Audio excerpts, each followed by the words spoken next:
Welcome to the RCVR podcast. I'm Kevin Trust with Sean Moyes and Jared Dyer. Oh yeah, and we have an absolute the crawdad king is what I call him now, but an absolute legend, Anthony Ottaviano. Bravo, Kevin. So here's what I'm thinking.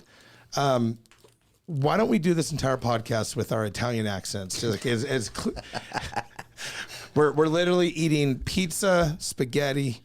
The prosciutto? Oh, that's a good word. I'm trying to think of any other Italian things. Am I going to win? Yeah, we changed all the artwork on the wall to Da Vinci. Is that? I don't even know that's Spicy meatball. Oh yeah. No, Anthony, you're a legend. It's good to have you in studio live. We're lucky to have you. Nice to be here. Yeah. So home is upstate New York. Upstate New York, yep. Okay. Orange County, and split my time between there and New Jersey Shore. Jersey Shore. Yeah. GTL, baby. I'm just holding all my jokes. It's my favorite show. Well, Anthony, thanks for being in. Thank you for It's good having to me. have you. So I'm excited because Anthony, a lot of you guys listening have probably seen him on some of the calls and things, some of the correlations and things. So Anthony's been in this industry for a long time. He really is a legend. We're going to talk about just like his background and all of his accolades and all of his trophies and medals and world rankings. But also he's been doing so much on the back end to take ERC pros into figure financial, figure solutions and into the future. We're going to talk about that a little bit too. And I'm excited. So Anthony, thanks for being on. Thank you for having me. All right. So, well, first, let's get to know Anthony. Anthony, give us just a 2-minute. Here's where you come from. Here was your upbringing, where you went to school, all that kind of stuff. I got you. All right. So I am a native New Yorker. I grew up in Yonkers, which is a city north of Manhattan. I spent my time in school at Manhattan College, which is in the Bronx, also north of Manhattan. I started my. Did you ever sell papes? I feel like this is like the pre-story to the movie Newsies or the musical Newsies. Have you seen Newsies? No, I haven't. Papes, like paper? Yeah, papers. Yeah, like newspapers. Absolutely had a paper out. I love it. I had a paper out. Matter of fact, I got bit twice in the same night. This is a funny story. So my dad, I get home, I got bit twice in the same night. Same dog or different dogs? Two different dogs. I was collecting. So I got bit by one dog in the second house. They probably smelled the scent of the other dog, like the saliva on my leg. And I got bit again, twice in one night. I get home, tell my dad, here's all the money I collected. And I go, Dad, I don't think that this paper out stuff is for me. I go, I got bit twice. And you know what he said to me? He said, Ottavianos don't quit. Get back out there and get the rest of the money for the manager on Saturday morning. Nice. So at an early age, I had to be like 8 or 9 years old. My dad told me about the resiliency of the Ottavianos. We do not quit. I love that. Yeah. I was hoping he was going to answer, well, what happened to the dog? That's where I was hoping that would go. Anthony. That could have gone to a dark place. So I'm glad it didn't. I learned a lot of good lessons from the paper out. So okay, keep going though. So you went to college. I went to college, got my first job with one of Verizon's legacy companies called 9X Mobile. Started in a call center. And it's funny, the first day that I started with the company, I looked up at the 4th floor and I said, one day I'm going to have the office overlooking this parking lot. I didn't know how it was going to happen, but I was very blessed in my career at Verizon. They gave me new opportunities every couple of years, and very much a performance-based company. You do better than average. You have opportunities to progress, and I was fortunate with having a lot of good leaders that mentored me and gave me opportunities to progress in the organization. I spent 23 years with Verizon, had multiple leadership opportunities that spanned from Milan, Italy, all the way to Basking Ridge, New Jersey. That's awesome. So I had a really good career there. I had an opportunity to make the decision myself to leave and look for bigger and better opportunities. I did that in 2016. I got myself with a company that aligned very well with the values that were important to me as a professional. And I was able to spend half a decade with them running a sales organization that served many of the major telecom clients that we all love, the Verizon, the AT&T, the CenturyLinks, and some energy companies as well. Back in 21, I decided that I was going to take a break, and I actually decided to retire. First year was a lot of fun. Did things that I didn't have access to doing, like going to all my kids' baseball games as well as events for my daughter. And I started a cooking channel. So if you want to learn about Italian dishes, look me up on YouTube. I've got all my favorites. Tell the fans where they can find your... Anthony Ottaviano. You just do a search on YouTube, Anthony Ottaviano, and if you like the content, make sure you like and subscribe. So I should be able to get over 100 subscribers with Smash that like button. yeah, smash I was that going to like say button. with this exposure, 100 might be an understatement. You might be at 110 by the end of this podcast. It's possible. I just Okay, everyone subscribed. listening, I want you to stop. I want you to press pause on this podcast right now.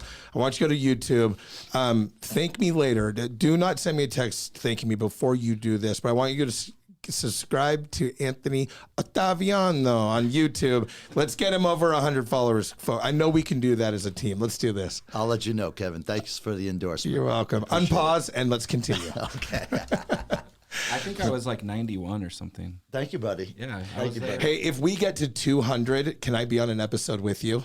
Absolutely. We'll come Oh, out my here. gosh. We'll go to your kitchen. And we'll make a nice Italian dish together. Or we could have me just sit at a table and you have to keep cooking until I'm done eating.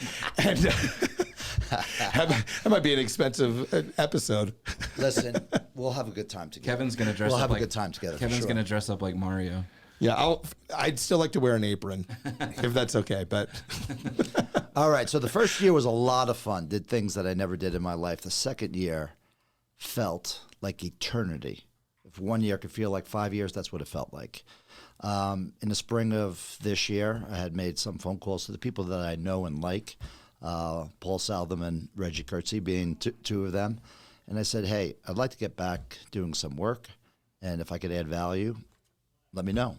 And the conversations progressed. And in April, I had an opportunity to join and help out the organization with not only the current, but the future product portfolio. So I'm excited to be here. that's awesome. And we're more than lucky to have you. So I feel like you downplayed a little 6-year stint of your life. So dig a little more from 2015 to 2021. Tell everybody about that time. So it was a really cool opportunity. I had started with a company to be their general manager overseeing the sales organization. And during that time period, we had a lot of fun. It was, you could call it a boom. We created our own boom, but the industry was plentiful with opportunity. We were able to grow our sales reps from around 600 to north of 1,000 reps that were out there acquiring customers for our major clients. And that was super exciting. It was rewarding to see not only the business grow, but more impactful was the lives that we changed with the people that made up the sales organization. Many of those relationships I still hold very dear to me, and in contact with a lot of the people where it was a mutually beneficial relationship. I got a lot out of it. They got a lot out of it. And together, we created some great memories together. That's awesome. So you said you took it from 600 to over 1,000 salesmen. So a thousand of anything sounds like a lot. I promise 1,000 salesmen that is massive. That's a giant sales org. And I think your title was president of sales, but I'm sure you did a lot more than just that. Going from 600 to 1,000, what do you, there has to be excitement. There has to be energy in that. There has to be opportunity. There has to be like good partners on the backside and all those things. What would you attribute like that growth in that time? Like where do you put the credit for that? Yeah, so I think there's a number of factors. Never one thing that helps you grow in that explosive type of way. I guess first and foremost, I think that there was a very big commitment from the leadership to invest in technology and our capabilities to automate and have a really good process of onboarding and getting people successful on the program. So number one, I think that was one of the foundational investments that was made that helped us really scale from I'll just say a disorganized to a very organized organization. Secondly, we had clients that had extremely ambitious goals and deep pockets. So it's cool when you're partnered with companies that are willing to invest in you to acquire customers and grow the overall sales organization. I would say the relationship was also one of, I would say, a factor in our success. Having really good relationships with the key decision makers at our clients was extremely helpful. I would say all of our programs had unprecedented deals that allowed us to really flourish. So that was exciting. And I would just say probably most importantly, we had a sales organization that was super hungry, super eager to learn and grow and be the best version of themselves. They really learned a lot and grew from where they were to where we ended up. So I think a combination of multiple factors. Overall, it's all of them that helped us get the growth. That's awesome. And then you had, so it's funny, when I came over in 2015 at the time it was Clear Satellite. So for those of you listening, the parent company Clear Home, for about 10, 11 years, the focus was in the telecommunications space, mainly with DirecTV was where Clear's focus was. And so I came over in 2015 from where I had previously been too. So, but I kept hearing about this unicorn, the Babe Ruth, the Big Bambino out of upstate New York that ran this giant competitor.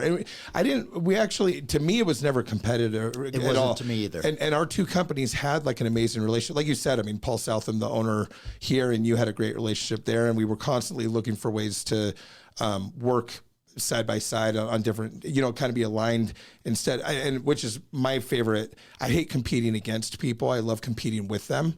That's like a line that I use a lot. And so it took a lot of maturity probably from both companies to have that kind of relationship. But you got like the way that we did it and the way, Anthony, that you guys were doing it, it was different, but they were both successful in different ways. Right. And I thought I was always like, I'm sure there were things that we learned from each other, but I was always so impressed with like the amount of people you guys had coming through the doors at all times. Like it was crazy. And so how much of an emphasis at the company you were with, how much of an emphasis was on the recruiting and bringing new blood in, and how much of the emphasis was on the training and the retention and the advancement of the reps? Like, that's kind of a weird question, but I've always wondered that.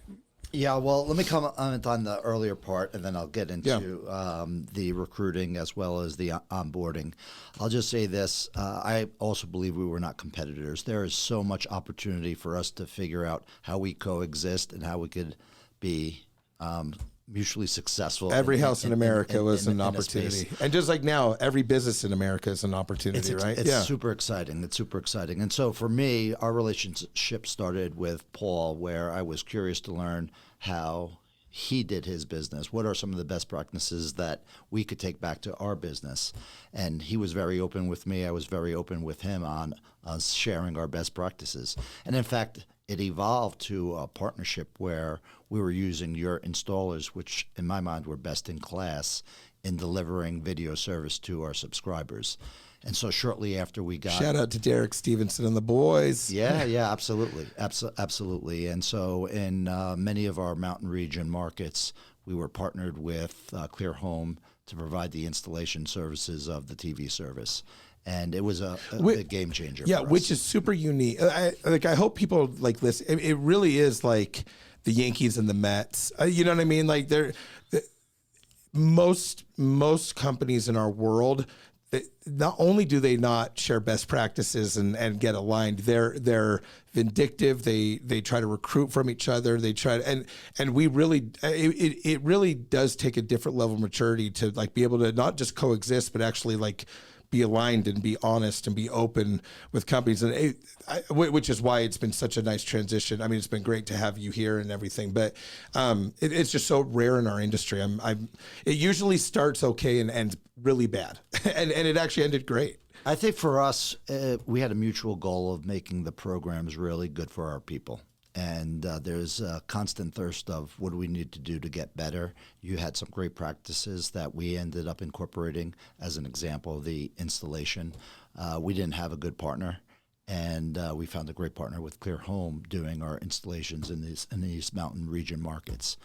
I would just say overall, the emphasis on recruiting, one of the biggest recruiting engines that I've ever come across as far as across the country. It was very bifurcated, so it's not central hub, but pretty much people recruiting all around the country. And we've exhausted a lot of, I'll just say, recruiting sites in order to meet the growth that we had. But at the end of the day, part of the reason for the growth was a very successful onboarding program with systems in place, with technology in place, with a good handle on the law of averages that are necessary in order to get the sales done and keep people motivated to be part of the program.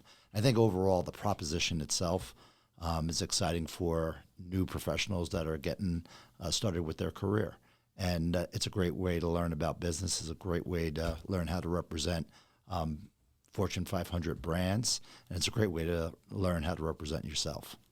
That's awesome. So can you kind of continue that as well? Because you talked about the onboarding and bringing people in, but you weren't filling empty seats as people were coming and going. You were actually building seats to put people in. So can you talk a little bit about the culture, and once you bring people in, what made your company so successful with growth? I think one of the things that made our company most successful with growth is being able to deliver on the promise. So there are people who could talk the talk. We did, as well as we delivered on the promise that we talked about. And so when people advertise that you could earn whatever it may be, $1,000 a week, if there is less than 10% of the people that earn $1,000 a week, you're going to see high turnover.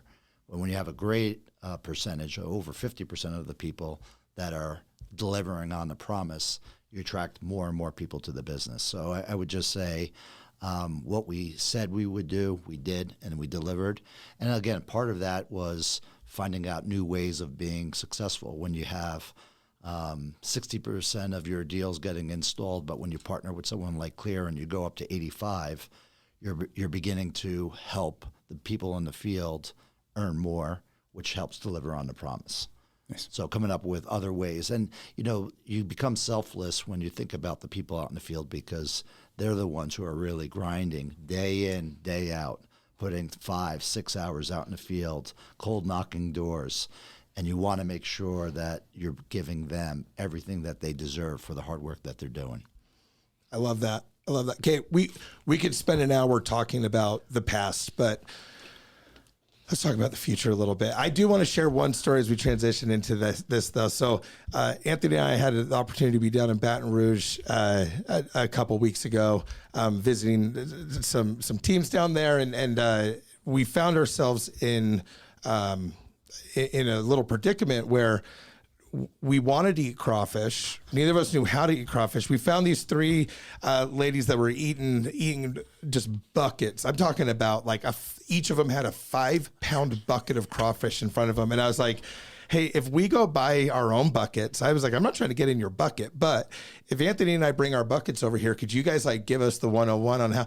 And Anthony and I ate literally for an hour. It took a long time to get through those things. I think 5 pounds. Yeah, and Anthony's used to people cracking those things for him. I mean, he's reached that level. I'm very used to like shucking my own. Is that what you call it? Crawfish. But we between the two of us, we must have eaten 10 pounds of crawfish. We never got full because the lady informed us you can't get full off water meat. Water meat is what she called it. Remember that? I do. But they were great. They were awesome. We made some friends. Have you eaten crawfish since? I haven't. I'm looking forward to going back to Baton Rouge or New Orleans and getting some, and I'm hoping that it's with you. But I also realize I'm willing to commit. I'll never eat it without you. Okay. That could be our thing. I'm down. Okay. I'm down. We're going to do it the next time we get down south. Or if they have any crawfish place here in Utah, we could just go out. Yeah, and the visit. Provo River crawfish are they're just not the same. Am I right, Jared? I like the Antelope Island crawfish. For real? I'm just joking. We've got a huge blanding population, and blanding does have. Does Blanding have crawfish? Oh, yeah, a reserve. Does reservoir. Lake Powell have crawfish? No, reserve reservoir. Is that what it's called? Reserve reservoir, right? Is he going to Blanding? I don't. Jesse and Jeremy Arthur would be Right. Oh, disappointed just if he didn't north get it of right. the Bears Ears. That's right. Yeah. Hey, can we get a picture of us eating with those Reclaim three girls Reservoir. on this podcast? Yeah, now? we'll put it in the comments for Okay. sure. All Yeah, right, awesome. The fans need to see. Okay, so I'm going to put this in perspective. I'm a sports guy. So LeBron James is coming up on, he has 1 year left on his contract. There's a lot of speculation if he's going to stick around and things. And so he has the option at the end of it to be a free agent. And when LeBron's a free agent, if you can imagine, every team in the league would want LeBron James to come. So 2021, you decided to make a decision. And after about a year or so, you, in essence, became a free agent. Now, the reason I use LeBron James is because he's arguably the best of all time. There are people that would say I am the best of all time. Look, I'll just be the Michael Jordan. You be the LeBron James. But anyway, just joking. But so LeBron coming out of retirement, he could choose any team he wanted to go to, right? And whatever team got him would be so lucky. So the fact that you talking with Paul and Reggie decided to bring your talents to Provo, Utah, as LeBron would have put it. That's a big deal. So my first question as we get into formerly known as ERC Pros, but now Figure, is what about this opportunity? What about the direction that we were going? What about this made you want to spend your time here, where you could have gone and any company would have like jumped at the opportunity to have you work with them? And so what is it that drew you here? So a couple of things. Thanks for the question. And I think I would be more like a Larry Bird instead of a LeBron James. Okay. You should have seen me hitting some 3-pointers yesterday in the gym here. But everything else you do is legendary, so it doesn't surprise me. Thank you. Yeah, ask the reps.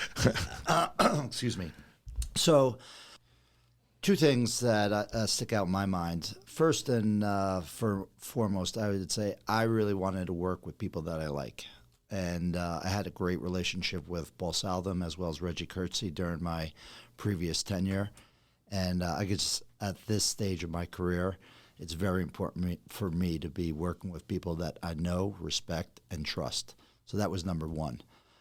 Second, quick question on that. So when did that become?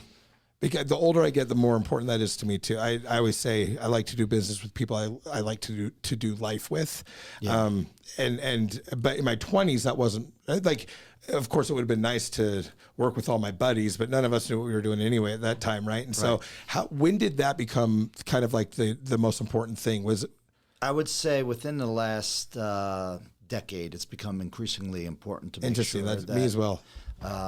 So if I think about it in my career, it was probably as I approached my 40s, it got really important for me to be associated with people that have similar values, people that are likable. We may not always agree. We could agree to disagree, but we're able to express our views and thoughts. And so, yeah, that's important to me. The second is making sure that I'll say that culturally there's a fit. The values that the company stands for have to be aligned with my personal values. There's a lot of companies that will sell things that are not really meaningful and worthwhile for businesses, and they can make a lot of money. There's a lot of ways to make money in this country, which is a beautiful thing. However, for me, I want to make sure that I am working with a company that sells the right way, sells with integrity, has a meaningful purpose, and ultimately what we're delivering to our consumers or small business clients that we serve. And you want to be proud of what you do and really know that it connects to a meaningful purpose. And so as I thought about this opportunity, it checked a lot of the things that are important to me culturally and ultimately what we do as a sales organization to serve the clients that we're out there meeting with day in and day out. I like it. I like that too. Those are correct answer, Anthony. No. It is funny though, because the older you get, the more that you want to be aligned with people you enjoy working with, but also you know what's acceptable and what's not, right? And somebody like you, where you really could go wherever you wanted to go. It's flattering. It's flattering that you found that at I guess Clear Home, but now at Figure, So, okay. So when you came on, that was in April. So ERC had has kind of gotten to the point you didn't have to go through a lot of the growing pains, but there was still a lot that you. A lot of areas where we could improve, and you've been really instrumental. We won't go into all the little things that you've done to help, but it's given us, shortcuts and cut through learning curves and get the reporting better and a whole bunch of things that you've helped with on the back end. But I know a lot of your focus has been on the future and where you see this company being. And so I want to just talk really quick about what are the things you're most excited about in the next, let's just say in the next 12 months of Figure. And I guess maybe let's start with, we just transitioned from ERC Pros into Figure Financial, right? And so maybe touch on that transition and why that was important and what you're excited about there. And then the outlook for the next 12 months or so, like what you're most excited about. That's great. Okay, so first I'll just say, as I got introduced to the business, I was super impressed with how quickly you guys have created this platform and infrastructure to address the small business market with this product portfolio. Huge undertaking. You guys were not even in the business 2 years ago, and the amount of work that went in to create this unbelievable process with a lot of integrity and a real purpose in serving the customer. So kudos to the entire team for building a platform that's going to allow us to serve even more customers in the future. So what I'm excited about with Figure is our ability to expand the product portfolio and serve businesses in a much more broader way. Thinking about other services that we could get into, whether it is tax strategies or R&D credits or other services that are ultimately going to serve small businesses in a much broader way than we're able to do today. So that's super exciting to me. And at the same time, we are going to be leveraging the platform and infrastructure that we built over the last year and a half. And so for me, it's exciting because there's a product portfolio evolution upon us, and we're going to have a lot of fun figuring out how we're going to serve even more businesses in the future. But the cool thing is a lot of the hard work and lifting in terms of infrastructure has been built. And so it's going to be really exciting to leverage the capabilities that we've built and grow into new revenue streams with our product portfolio. I love that. And we have built a firm foundation for sure. But the thing I love, and this is something we don't talk a lot about on the sales side, especially. And I know it's not just the sales side that listens to these podcasts, but we have such like a unique thing inside of our business that we've built where we didn't just build the back end of this with all brand new people. That most of these people came from this industry where they already have experience doing all of these different things. And so when you go talk to our attorneys and CPAs on the back end, a lot of them, although they've been focusing on ERC maybe for the last couple of years, most of them have like years and years of experience in these different products and offerings that we're going to be doing. And so it's not like we're going to be new at it. It's like we already know what we're doing.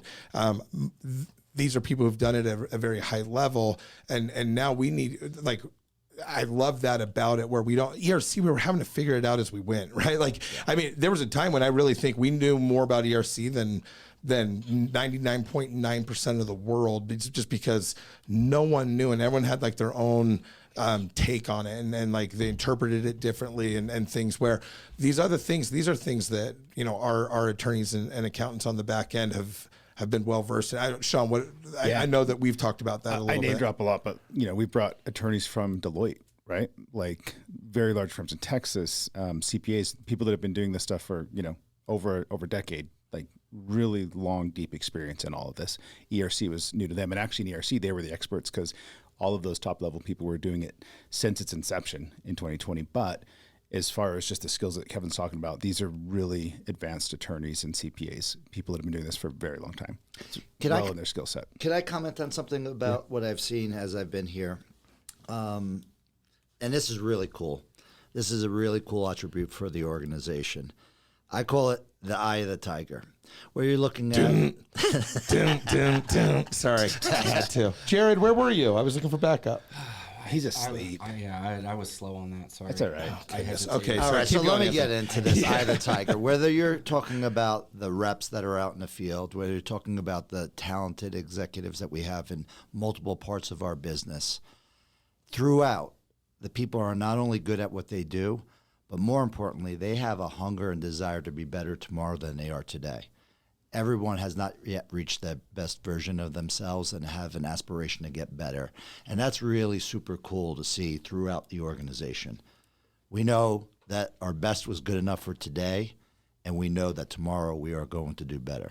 That's cool to be part of that culture. No, that is cool. So that actually segues into kind of my next thing. So, Anthony, you took something from 600 reps to 1,000 reps. You've been a part of Verizon and these giant campaigns with these national brands and things. So I don't think you even know how to do things on a small scale at this point. Like small things probably don't even get you excited, right? And so when we talk about figure and where it's going to be, a year from now, 5 years from now, 10 years from now, I would love to hear kind of what your vision is for the company. And then I think both of us, as far as Salesforce, I think this is small compared to what we've been used to in the past. And so I think timing is such an important part of an opportunity inside of a company, right? And like you said, you spent 23 years setting yourself apart, but that was already pretty big. If you started there when there was, less than 100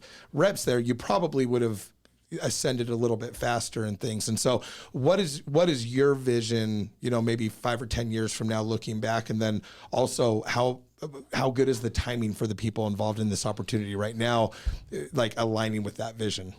Yeah. So first, one thing that gets me really excited is that this is a huge opportunity for our business, and where we are today, just is exciting to know how many more small businesses we could serve with an expanded portfolio. So when I think about the future, we are going to be able to serve small, medium-sized businesses in ways that we have never even thought. And then I also think about how big is the opportunity.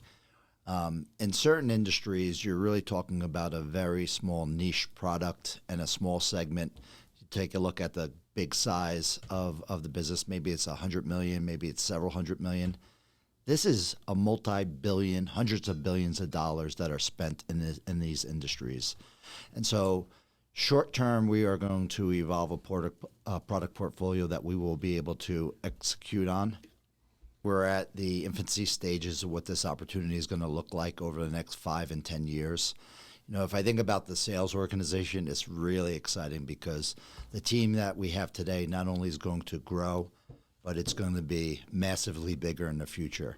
And I think the cool thing about it is we've got the talent within the organization to grow with them. And so this is a massive opportunity for the people that are currently part of the organization, not only in the short term, but having a career long term in growing and developing as our product portfolio expands in this space. And then for our team that's listening, when we were off camera, you talked about like the opportunity in the industry. You put kind of a random number of billions. Can you just how big is the opportunity in this industry for people who are working in it right now? Yeah, so one of the things that is important to me as we look at opportunities is what is the size of the opportunity? When you think about telecom providers, they're spending billions of dollars a year in acquiring customers. So when I think about that space, it's massive. There are tens of thousands of reps and partners and dealers acquiring customers, getting a good piece of those hundreds of millions of dollars that the telecom providers are spending. This is bigger than that. In terms of every small business across the country, we have an opportunity to make a positive impact, whether it's tax strategies, whether it's R&D credits, whether it's ERC substantiation, documentation. The portfolio almost becomes endless. We could get into merchant processing. There's other services that we are going to provide real value in a consultative way to our small business clients. The cool thing is that we have a really robust base of clients that we served really well over the last 2 years.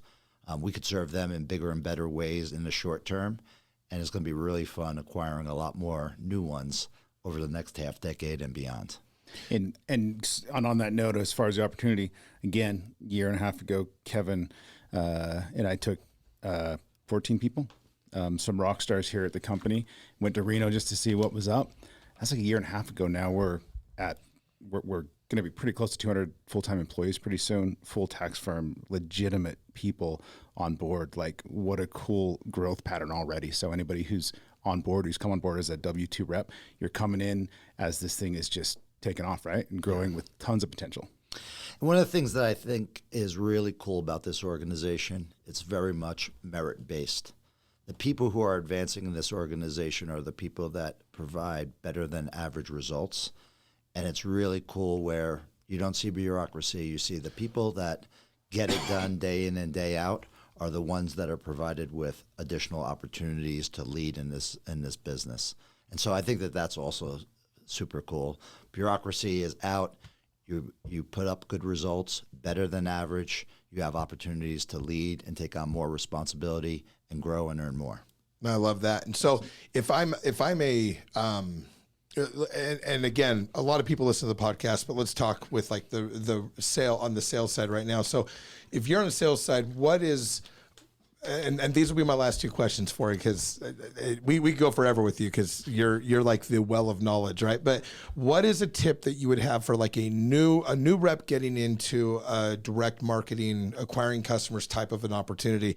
What's the one pearl of wisdom that you would share, the best practice that you're like, hey, if you do this, you're going to find success with whatever you're going out there to do? What's the one thing that you would tell like a new rep? Can it be 2? It can be 12. All right, let me just say a couple of things that I think are really important. I think it's important for a new rep to continuously be curious in learning from the best in the business. I think that's super important for them to have a hunger to learn and ask questions. That is very, very important. The second, I'll say, quality and trait is know that you've got to be better than average in order to advance and have greater opportunities in the future. And for me personally, I was just average, and what I had to do is work way harder than other people. And so some people may just be gifted and naturally be able to be better than others. In other instances, in my case, it was really just hustling. It was working harder, showing up earlier, working later to get better than average results. And so I guess I'm proud of that, but I also know that I didn't necessarily have the innate skills to be naturally good at the first job that I had, the second job that I had, and really throughout my career. It's always putting in more time than is required for the job for me to excel and do better than average. On this note now, because I like this where you really get to hone in on what somebody with great experience has to offer somebody who could learn, right? So I had mentors in my life in other aspects outside of business, but I did the same thing for over 2 decades. And the truth is I didn't really have a business mentor per se, like a one person where I did in other lives and I know how much it helped me. But I did read a lot. I listened a lot. I did a lot of research. I learned about psychology. How do people think, right? So I did learn a lot that helped me hone in business skills. And so the truth is I have a lot of mentors that don't know me. Like they don't actually know they're my mentors, right? But you said at the very beginning of this podcast that you were fortunate to have some great mentors. Maybe on this line of what you can offer people, a quick story of maybe one mentor that helped you or one cool experience that you could share with people, because mentors are amazing. And if you don't have a mentor, find one. If you don't have a mentor, find somebody, ask some questions, find somebody who will tell you what they know and give you a mindset. Yeah, absolutely. So I'll share. I've been fortunate in that throughout, I've been able to find mentors, and I'll just say, in every single case, I sought out the mentor, and we developed a beautiful friendship and relationship that has proved to be helpful professionally and personally. The one that I would talk about was probably the opportunity that came about when I wanted to go work in Europe. It was a very, very great opportunity for me. It was going to be able to relocate my wife, who I just got married to, from New York to Milan, Italy. Surprise. And I knew that there were a lot of people going for this opportunity. And so I had aligned myself with one individual who ended up being the chief financial officer of the international division. And I literally sent him an email and said, hey, I would like to learn from you what it takes to get to opportunity abroad. And we scheduled some time. He met with me. He looked at, some of my experiences. He thought I was a little bit light, and I was. I didn't have the experience to get over there. But I would say that relationship that started in 1998 still exists today in 2023. We have taken different paths. He's no longer with Verizon. I'm no longer with Verizon. We meet annually for a holiday dinner right around the end of the year. And he's been very instrumental in not only him catapulting my career to the next level within Verizon, but also a mentor to me throughout my life as I became a husband, a father, and navigated my career with Verizon and beyond Verizon. Awesome. No, that is awesome. And I love that you seeked him out, right? Very seldom do I hear those relationships where it's like, I was the mentor and I saw this child that was ready to be molded and ready to be teachable. And like you do have to go into it with a mindset of being teachable and being hungry to learn from the person. So I think there is a lot of power in you going out and proactively finding that person, because there are some people, even, I like to consider myself very teachable. I don't think I have a lot of original ideas. I think most of my ideas come from, in one way or another, the people that I've surrounded myself with and things. And so I just make it a little better every time. Just joking. No, but there's definitely some people that I'm not willing to be molded by or to adapt whatever they're trying to tell me for whatever reason, right? And so really, if you don't have those mentors or people in your life that you're constantly learning from, that you can go to, that you can be honest with, and that you will take their feedback and actually implement it, or at least appreciate it or listen to it, then that's a very worthy thing to do with your time, is to find that. Because even now, I'm constantly looking to learn from people, and because that's how I get better, right? And some people do it through books, some people do it through podcasts. I don't think that anything can, the relationship that you gain with a mentor, like actually in person or over the phone, that relationship, you can't supplement that with other things, right? There's nothing on YouTube that's going to give you the same thing. That really aligning yourself with somebody who really does care about you and wants to see you succeed can get you. Those are rare things. So, and I would encourage anyone who is starting off their career is take a look across the landscape of your company. Who do you admire? Who do you respect? And be proactive.